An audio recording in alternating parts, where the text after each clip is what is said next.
देखिए, Samajwadi party Bharatiya Janata party के पीछ पे खेल रही है। समाजवादी पार्टी हमेशा दंगों की राजनीति की है और उसी की वो शिकार है। इससे समाजवादी पार्टी का फायदा होने वाला नहीं है। समाजवादी पार्टी को गरीबों को रोटी, कपड़ा, मकान, शिक्षा, दवाई की बात करनी चाहिए। प्रदेश में बेहतर शिक्षा के लिए आवाज उठानी चाहिए। जब देश में एक देश एक राशन कार्ड का कानून बन गया, एक देश एक चुनाव का कानून बनने वाला है, तो एक देश एक समान और अनिवार्य शिक्षा और फ्री शिक्षा का कानून क्यों नहीं ये बात बोलते? ये 27% आरक्षण जो है बांट करके सबको देने की बात क्यों नहीं बोलते? एक गरीबों को फ्री इलाज की बात क्यों नहीं बोलते? ये प्रदेश में अमन चैन भाईचारे की बात क्यों नहीं बोलते? ये हमेशा नफरत की राजनीति किए हैं और नफरत का बीज बोए हैं, उसी को ये समय समय पर जगाते उगाते हैं। आपने कहा बीजेपी की पिच पे खेलना, इसका क्या मतलब है? आप वो उनको समझ नहीं है कि 2 जून गेस्ट हाउस कांड मायावती जी के साथ, मायावती जी भी तो दलित थी, मायावती जी के साथ जो घटना हुई किसने किया था? समाजवादी पार्टी ने किया था।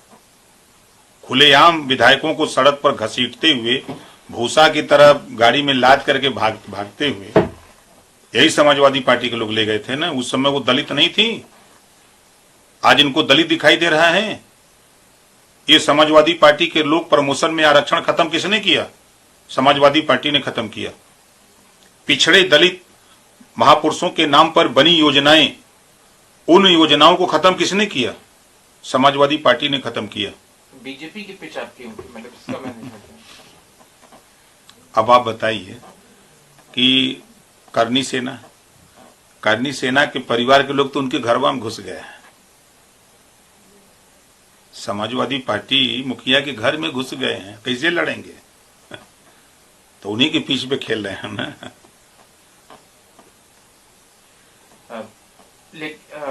मायावती ने भी कर रही है वो बाकी अन्य पार्टियों की तरह कर रही है और खाली दलित वोट बैंक हासिल करने के लिए, लेकिन अपने हितों के लिए काम कर रही है और कहीं पे भी दलित हितों की बात नहीं करती। अपने सांसदों को आगे करके इस तरह की बयानबाजी करा रहे हैं।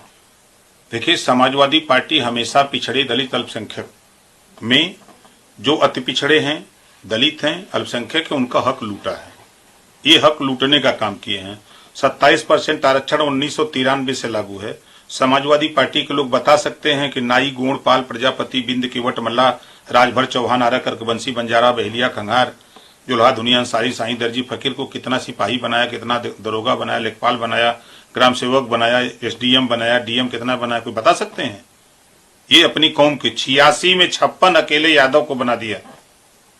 सदन के अंदर योगी आदित्यनाथ जी खुलेआम बता रहे थे कि सुनो राजभर, देखो यही है समाजवादी पार्टी का खेल। 86 में 56 अकेले यादव। यही समाजवाद है कि परिवारवाद है कि जातिवाद है? वोट लेने के लिए घूम रहे हो। जिस मुसलमान की बात कर रहे हो, उस मुसलमान को आपने क्या दिया है अब तक? आजादी के बाद से कांग्रेस ने उनका वोट लिया नफरत बता करके, सपा नफरत सिखा करके वोट लेती है, लेकिन उनको दिया क्या? इस नाते मायावती जी जो कह रहे हैं सही कह रही हैं। सर, एक सवाल और है वक्फ संशोधन अधिनियम को लेकर, जहां तमाम बातें चल रही हैं, उसी के दरमियान में भारतीय जनता पार्टी कार्यक्रम शुरू कर रही है। आज उसकी कार्यशाला है और जिसके बाद से कल प्रदेश भर में कार्यक्रम शुरू हो रहा है। वक्फ सुधार जन जागरण अभियान क्या रहेगा और क्या एम है इस कार्यक्रम का? देखिए, इसका उद्देश्य है कि वक्फ बिल जो लाया गया है उससे मुसलमान, गरीब मुसलमान, कमजोर मुसलमान, महिलाओं को फायदा क्या है, नुकसान क्या था, फायदा क्या है, ये उनको समझाने का प्रयास है। पहले जैसे वक्फ बिल में, पुराने वाले बिल में था कि किसी की प्रॉपर्टी को अगर वक्फ बोर्ड के लोग जाके कह दे कि हमारी प्रॉपर्टी है, फिर उसके बाद वो जाते थे वक्फ ट्रिब्यूनल कोर्ट में दाखिल करते थे। वक्फ ट्रिब्यूनल कोर्ट में उनके खिलाफ, उनके पक्ष में फैसला हो जाता था, तो वो अंतिम फैसला होता था। नए बिल में क्या है कि वक्फ ट्रिब्यूनल कोर्ट ही अंतिम फैसला नहीं है, वो रेवेन्यू कोर्ट जा सकता है, सिविल कोर्ट जा सकता है, हाई कोर्ट जा सकता है, सुप्रीम कोर्ट जा सकता है। ये नए बिल में है। तो कौन सी आंधी आ गई है उनको?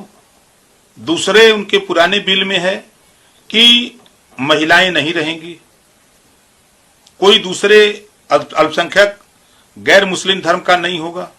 नए बिल में है कि 2 महिलाएं भी रहेंगी उसमें, और गैर मुस्लिम धर्म के भी लोग रहेंगे। कौन सी आपत्ति है? बुरा उनको लग रहा है जो वक्फ बोर्ड की संपत्ति को बेच करके अवैध धन इकट्ठा करते थे। अब तक तो मुसलमान ही उसका चेयरमैन हुआ, मेंबर ही मुसलमान था। तो कि एक मुसलमान महिला का नाम बता दे जो गरीब हो, जिसको वक्फ बोर्ड की संपत्ति बेच करके उसको पैसा दिया गया हो कि तुम घर बना लो, शिक्षा कर लो, रहने की व्यवस्था की हो, या किसी गरीब मुसलमान को किए हो। तो ये मुसलमानों के दुश्मन मुसलमान खुद हैं जो वक्फ बोर्ड की संपत्ति का लाभ लेते हैं और गरीब मुसलमानों को लेने नहीं देते। सवाल और है, वक्फ को लेकर कर रहे थे कल जगदम्बिका पाल ने कहा कि अगर इसको गैर संवैधानिक करार दे दिया जाता है या इसमें कोई भी ऐसी बात निकलती है जो जनहित के विरोध में है तो मैं इस्तीफा दे दूंगा। जिसके ऊपर अब टीएमसी के सांसद कल्याण बैनर्जी कह रहे हैं कि उनको कहना नहीं चाहिए बल्कि तुरंत तत्काल प्रभाव से इस्तीफा दे देना चाहिए, क्योंकि ये असंवैधानिक है और उन्होंने जो किया है वो गैर लोकतांत्रिक है, और अगर ये बिल लागू हो जाता है तो बहुत नुकसान होगा। साथ में कल्याण बैनर्जी ने वाइस प्रेसिडेंट के ऊपर भी टिप्पणी करी, जिन्होंने अभी बीते दिनों बयान दिया था। देखिए, पहले उस सांसद को भी पढ़ना चाहिए। हम उन सांसद से यही पूछ रहे हैं, वो बता दें कि वक्फ बोर्ड की संपत्ति का किसी गरीब मुस्लिम महिला या किसी गरीब मुसलमान के बेटे को उस संपत्ति का लाभ इन लोगों ने अब तक आजादी के बाद से लेकर अब तक, या जब से वक्फ बोर्ड बना है तब से अब तक कोई दिया हो। जब अल्लाह की संपत्ति है, अल्लाह की संपत्ति को बेच करके और अवैध संपत्ति बना रहे हो, यही है आपका कानून।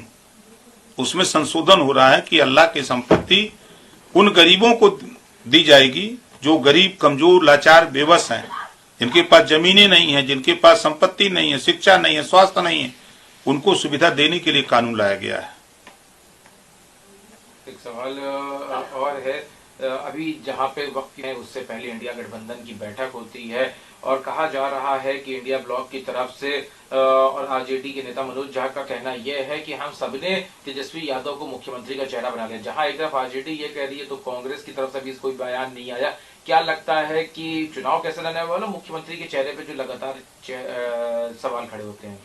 देखिए, कितना कोई चिल्लाई, एनडीए गठबंधन जीत के बिहार में सरकार बनाई, वहां सरकार बनाने के लिए काम हो रहा है।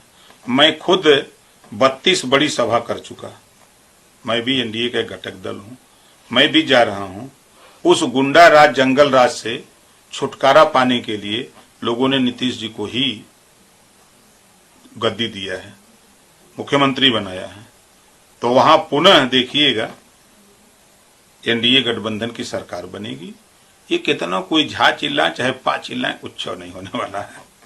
आखिरी सवाल है, बीते दिनों एआईडीएमके का तमिलनाडु में मुख्यमंत्री एमके स्टालिन का बयान है कि ना कोई अमित शाह और ना कोई शाह तमिलनाडु पे कभी हुकूमत कर सकता है, हमारी सरकार थी और 26 में भी पुनः हमारी सरकार स्थापित होगी। देखिए, हर नेता जब तक चुनाव हार नहीं जाता है तब तक वो यही बोलता है कि हम राजा हैं। जब हार जाता है तब कहता है कि भाई जनता ने हमको नकार दिया, इस नाते हम हार गए।